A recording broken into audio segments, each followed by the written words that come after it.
tànn ay coach. Monsieur le ministre ginnaaw bi la nuyu monsieur le ministre délégué Abdou Ndéné Sall nuyu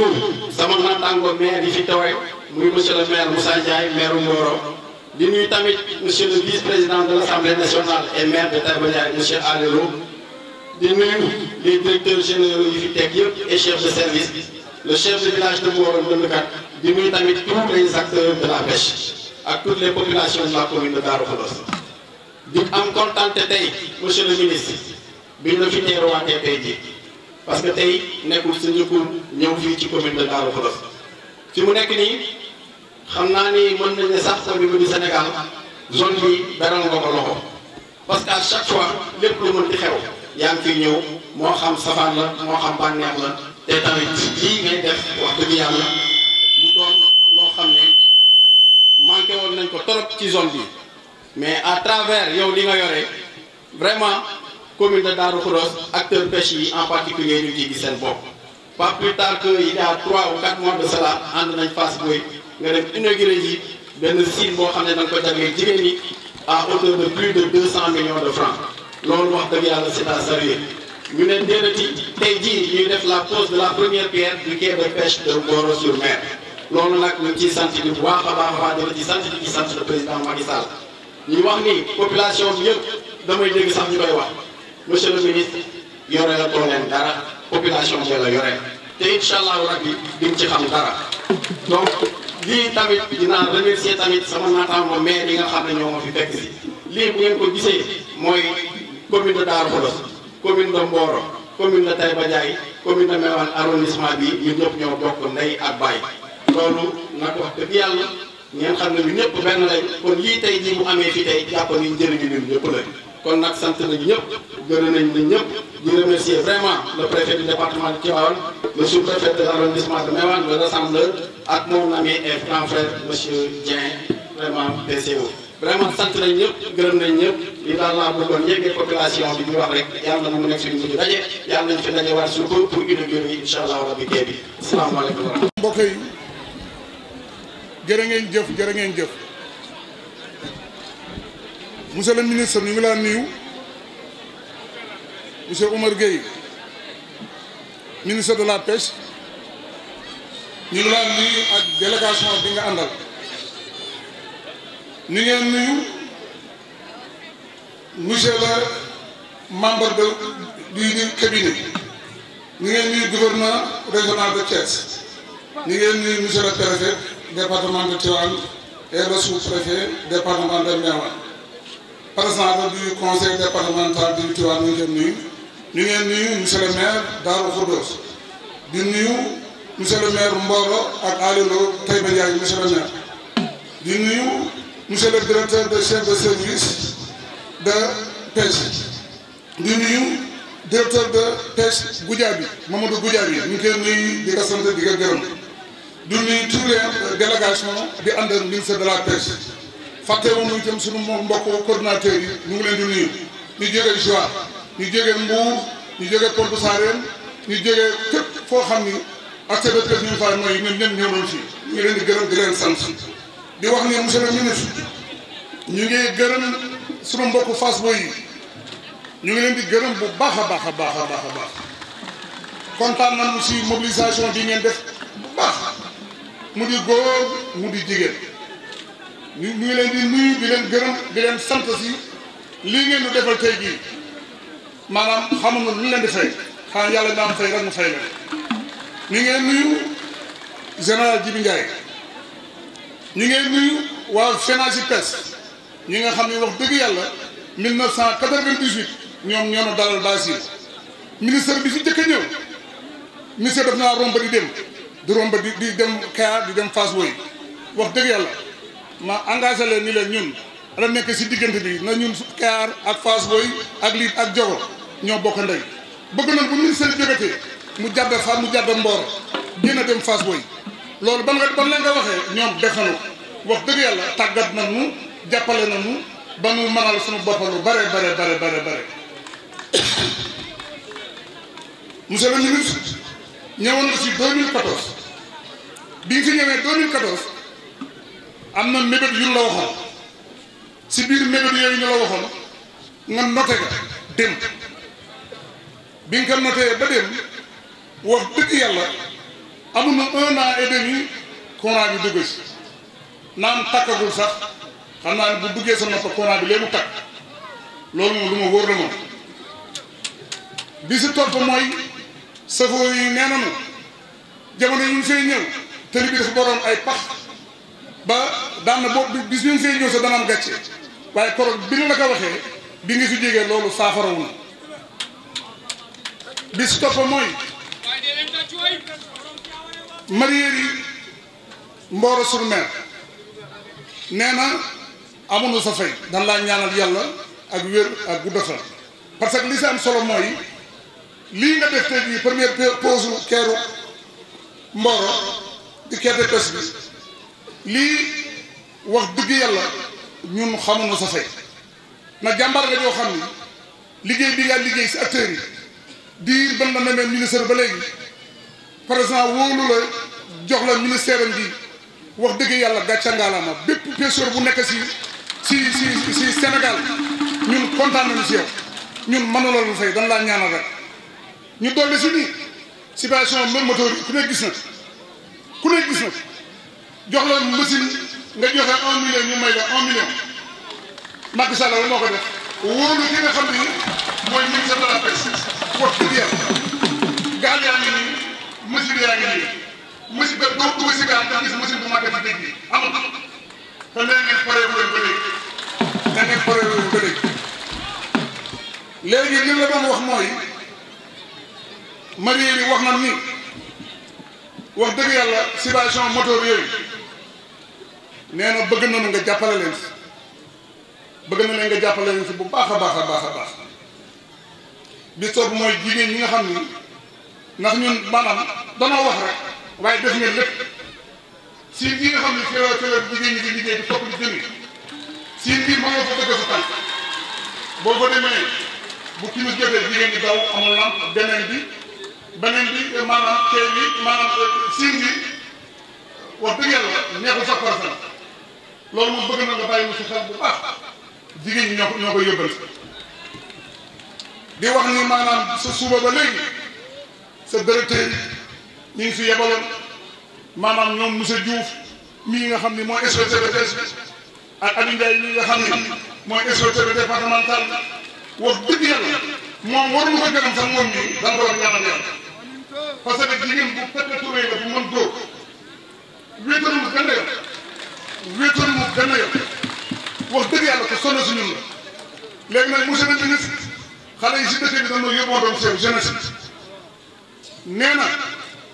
ñoom dañu kontaan ba mën a jox jàkkoo di la ko nee dañu kontaan ba mën a jàkkoo di la ko nee dañ laa ñaanal yàlla yokk sa mën-mën yokk li nga xam ne moom nga méew bëgg ko def si réew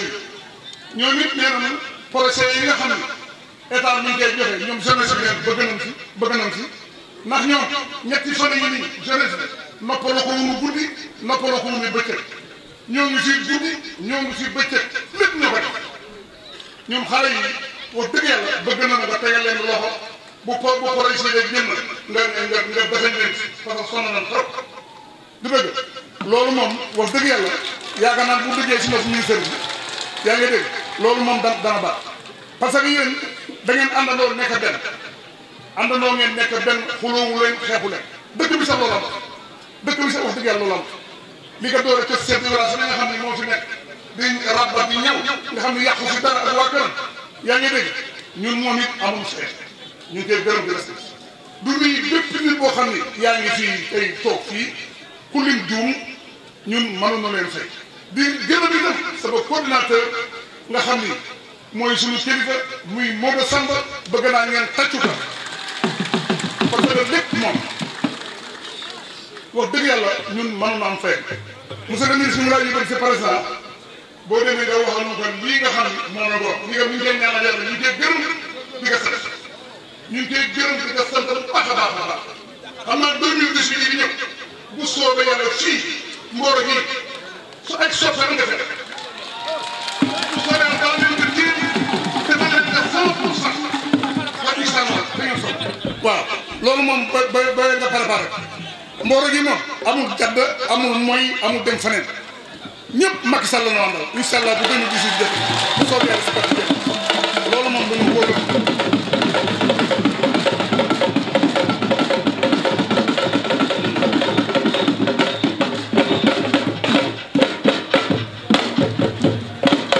ñu ngi gërëm itam waa Darou Khoudoss commune bi ñu ngi leen di gërëm commune Darou Khoudoss parce que ñoom it sonn nañ si mbir mi trop. Mboro-sur-Mer xalaatul woon si jamono yi dina am quai de pêche bu moderne dernière génération comme bu mel ne bi ñu gis léegi fii si plan bi tey ñoo ngi tekkeel te xam bi mën a xam naw bi mën a naw respecté bi nga respecté sa kàddu liggéey bi nga na ko nga nagu liggéey wóor na ma ni ba lay yàgg daan inauguré quai de pêche bi incha allahu taala yamoo foofu ak Mboro monsieur le ministre nga ñëwaat may leen benn conteneur frigorifique boo xam ne mi ngi nii leen liggéey glace si biir Mboro ñu koy gis kon xaw ma ku santul président de la République kuy naataale liggéey président de la République kuy werante monsieur le président de la République mais askanu Mboro bokkul suuf askanu Mboro bokkul si ñi werante li président de la République liggéey kon fii yaakaar naa ne incha allahu taala bu fi dellu see monsieur le ministre président bu dellu see di laaj Mboro ak li ko wër yëpp daan ko jox lu nu am jox ko lu nu amul ndax yéen ko fi liggéey jigéen ñi sant nañ la gërëm nañ la jël nga ay financement teg seen loxo commencé na ko si ay dizaine de GIE yoo xamante ni bii jox nga leen ay 20 millions 25 millions te am na yeneen financement yoo xam ne mi ngi ñëw te xam naa di si jot mareyeurs yi am na loo leen dig ay camion frigorifique te ñun xam nañ ci dara ndax liggéey baa ngi si yoon bi yu wér na ma ni daal si jot kon monsieur le ministre secteur bu mel ne napp gi avant ngay def ay réalisation avant ngay def ay construction avant ngay joxe ay fonds d'appui avant ngay joxe ay subvention moteur monsieur le ministre géej gi nga jëkk a defar ndax accord de pêche yi ñu ci doon gis bateau yeneen réew yi yu mag yi ñëw di yàq suñu géej gi di jël suñu pélagique bi monsieur le ministre bi nga ñëwee da nga arrêté accord yooyu ba tey foo tourné man dem si géej gi am na wax yaawoo bi ceinture bi ak yeneen yemoo foofu nga taxaw jàppale la promotion des ZPP zone de pêche protégée yi bari na tey si géej gi aire marine protégée yi bari na tey si géej gi nga jëlaat acteurs yi def leen au devant de la chaîne pour ñu def li mu wax la cogestion pour ñu gën sàmmaat suñu géej gën aaraat suñu géej pour que jën bi nga xam ne yàq woon na demoon na lépp man dellu si liggéey boobu nga jiital toog fii teg ay réalisation kon gàcce nga la monsieur le ministre tey bu ma soree temps bi xoj na ma damay sant di gërëm mbokki Mboro ñi nga xamante ne bii dañ bokk CLPA muy CLPA Fass Boye Mboro Jogali te waa Mboro di dëkk bu mag bu am solo si nag bu kenn mënul si nag te yàqul si ànd bi dara ñu rafetal ko ba tey ñu taxaw fii di wax ak yéen kon mooy sant waa Mboro di leen gërëm si ànd bi ñu ànd di ñaan yàlla mu yàgg te sax parce que mbokk la monsieur le ministre maa ngi sant di gërëm sa waa mi. bokki Mboro bokki Daaru ñoo ngi leen di nuyu di leen ziar jiital ci nuyoo bi nag suñu xarit le ministre Omar Gueye ministre de la pêche de l'économie maritime maire de Sangalkam nuyu suñu frère le ministre Abdou Ndéné Sall ministre délégué chargé du réseau ferroviaire nuyu monsieur le préfet de Tivaouane, monsieur le sous-préfet de Meouane, le chef de la gendarmerie de Mboro nuyu suma collègue maire ñëw jiital ci suñu xarit Magor Kane membre du conseil des collectivités territoriales maire de Darou Khoudoss nuyu suñu xarit suñu frère Moussa Ndiaye maire de Mboro ak tous les conseils yi teew nuyu délégation bi ànd ak monsieur le ministre son directeur de cabinet son chef de cabinet le directeur de la pêche et l'ensemble des services techniques daral nuyu nag jigéen ñi ak mareyeurs Jibi Ndiaye merci yàgg nañu ànd tabarkalla yàgg monsieur Mbengue bi ñëw toogal fi mareyeurs ah monsieur le ministre tey ñun dañu kontaan ndax nag tubaab nee na merci gàtt la waaye ku deful dara kenn du la ko wax da ngaa dem au conseil Magor wax la problème quai de pêche pour Mboro-sur-Mer nga ñëw assemblée nationale au mois de septembre octobre ma wax la ne ñëw nañu ànd ak yow Fass Boye dem nga Kayar te Mboro nekk ci diggante nga ni ma incha allah dinaa ñëw Mboro poser la première pierre te buñ koy def dinaa la inviter à la pose de la première pierre ainsi qu'à l'inauguration. Vous l'avez dit, monsieur le ministre, vous l'avez fait et je voudrais vous féliciter très sincèrement. tey ci suba la ma koy Assemblée nationale ministre des finances jaar fa ci réforme yi jël badoon patente man ko monsieur le ministre coow li bari na nit ñaa ngi rajo ak télévision yi ñu ngi naan yokkute Sénégal waa àll bi yëguñu ko ndax ñàkk gi dafa tar man ko monsieur le ministre demal ci àll bi gis réalisation yu fi nekk ci wàllu pêche wàllu élevage wàllu agriculture ma ni ko croissance bi ñu am di 7,2% ren le secteur primaire dañuy contribué bu baax a baax a baax a baax te bu ñu nee 60% nag population yi ci àll bi li ñu dem yokkal mooy boo yokkee ministère de la pêche yokkal élevage yokkal agriculture waxuma 7% waaye croissance à 2 chiffres la ñu jëm te loolu lu wóor la nag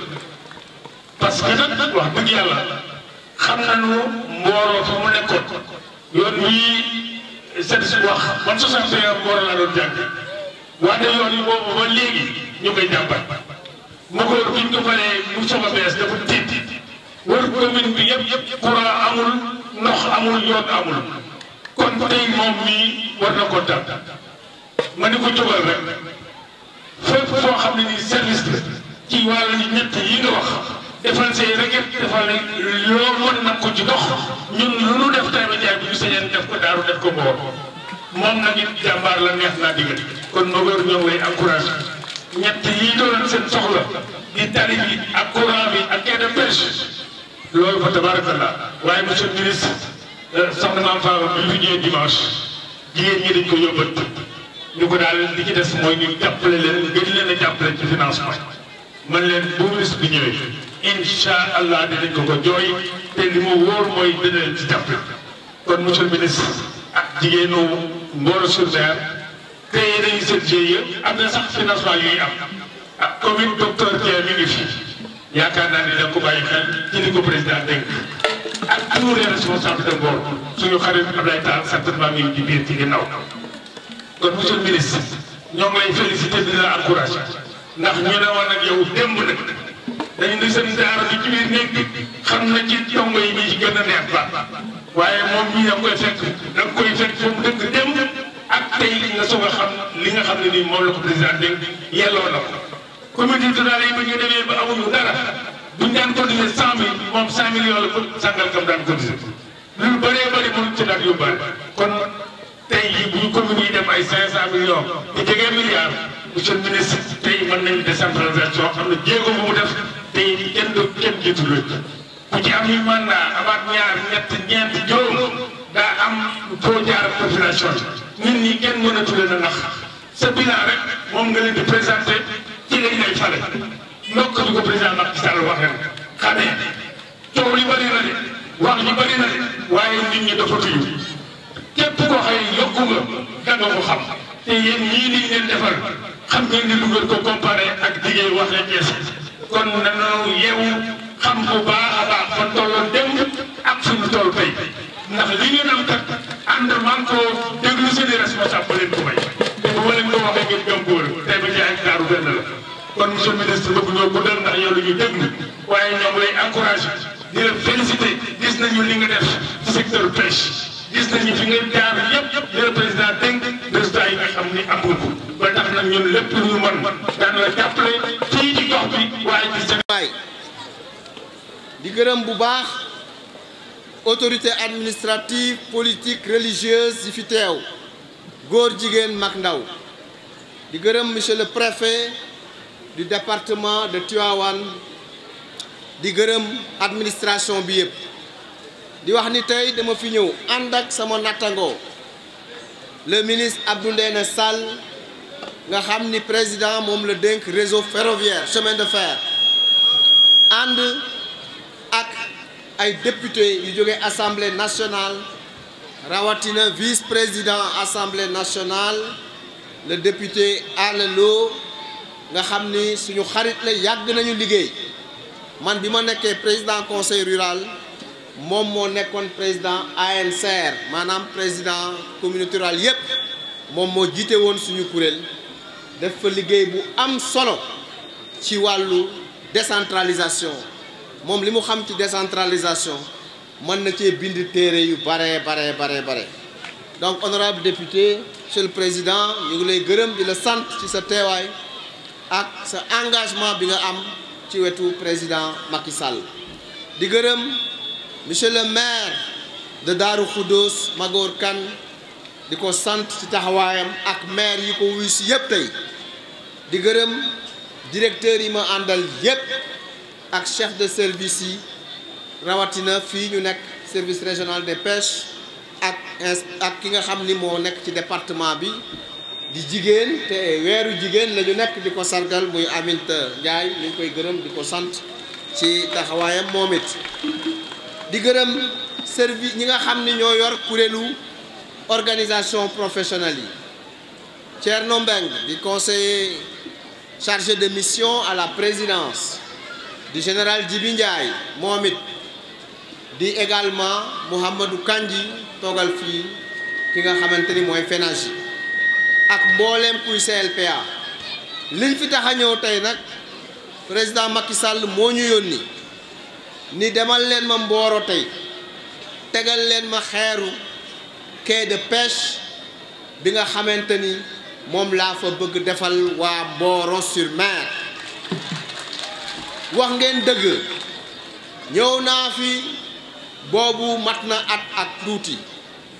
ngeen wax ma ay doléances yu bare wax ngeen ma tali bi wax ngeen ma courant wax ma quai de pêche wax ma fu ñuy defare glace man leen bu ma delloo incha allah dinaa ko wax président mais yaakaar naa bi ma fi ñëwaatee tey président defalal na leen yoon président indil na leen courant taal bi rek moo des mais bi ma ñëwee gis poto yi macha allah ak lamp yi ma ne gàcc ngalaama président Macky Sall la mu digoon waa Mboro-sur-Mer def na ko président digoon na leen quai de pêche teg nañu xeer wi te fii ak juróomi weer incha allah dinañu inaugurer quai de pêche bi waxoon ngeen ma production glace indil nañ leen conteneur buy fonctionner 5 tonnes de glace lay produire par jour mi ngi nii gis nañ ko te ne ngeen ma mi ngi fonctionner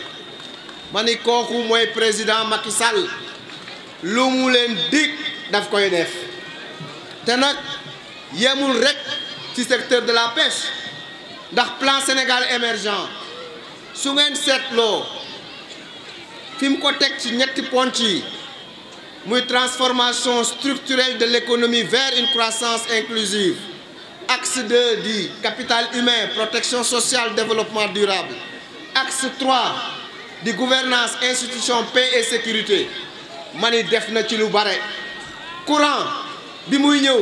xuy kamat ji bare woon na délestage kese boo fi daan am Sénégal loolu leer na leen 500 mégawatts moo fi amoon ñu war ko séddale Sénégal ñi fi nekkoon indi plan tàkkal te masul tàkk def ci ay milliards yu jeex bi président ñëwee li jënti na ko fi mu ne nii dëkk yëpp ngi am ay courant fii Mboro gis nañ ko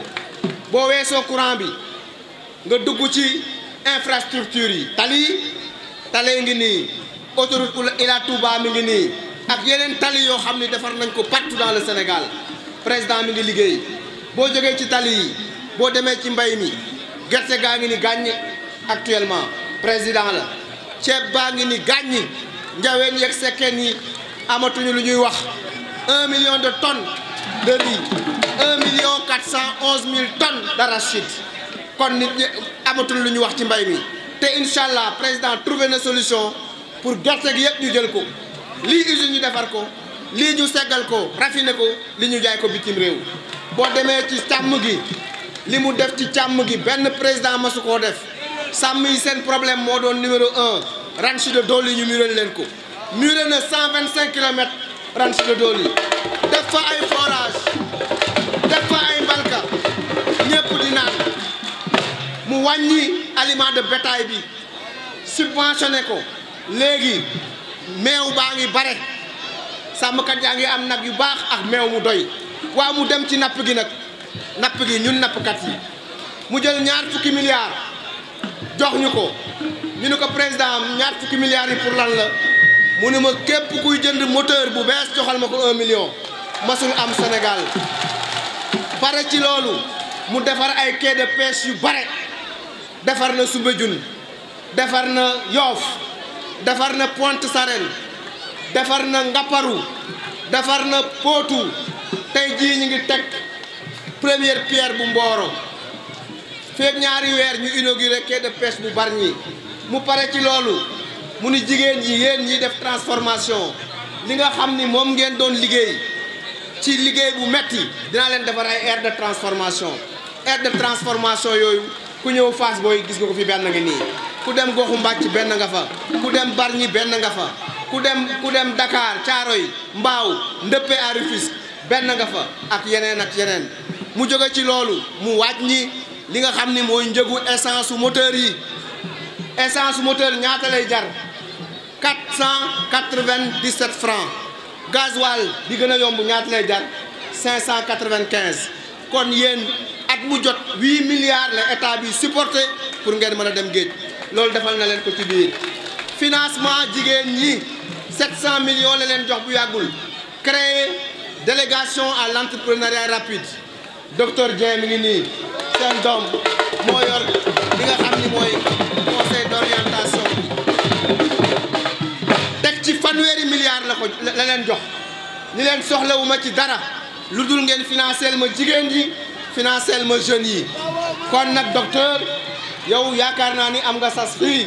ci sa gox jigéen ñi dinañ ci am xale yi dinañ ci am loolu la def mani mu indi PUDC programme d'urgence de développement communautaire boo duggee ci àll bi dëkk yi amul woon courant am nañu courant yi amul woon ndox am nañu ndox yi amul woon yoon defal nañ leen ay yoon jël ay matériel jox ko jigéen ñi pour que mu mën a seen coono mën a wàññeeku. bourse de sécurité familiale daaw 2017 30 milliards la ci def 300 000 familles ñetti téeméeri junni famille ñu jox leen bourse ren 40 milliards 400 000 familles ñeenti téeméeri junni famille ñu jox leen kon nag loolu mosul am Sénégal bourse buñ ko daan wax ku jàng tax mais guléet ñuy joxe bourse ay famille président def ko ma ni loolu mooy président Macky Sall moo tax xam naa ni yéen wax ngeen ma ni le 24 février 2019 premier tour président Macky Sall ngeen di fal loolu lu ma wóor la waa Mboro waa Fass Boye waa Diogo waa Liit waa département Tivaouane yëpp ànd ak seeni responsable le ministre Abdou Ndéné Sall le président Alé Lo tous les acteurs de la pêche vont voter pour le président Macky Sall ñu ngi leen di gërëm ñu ngi leen di sant wasalaam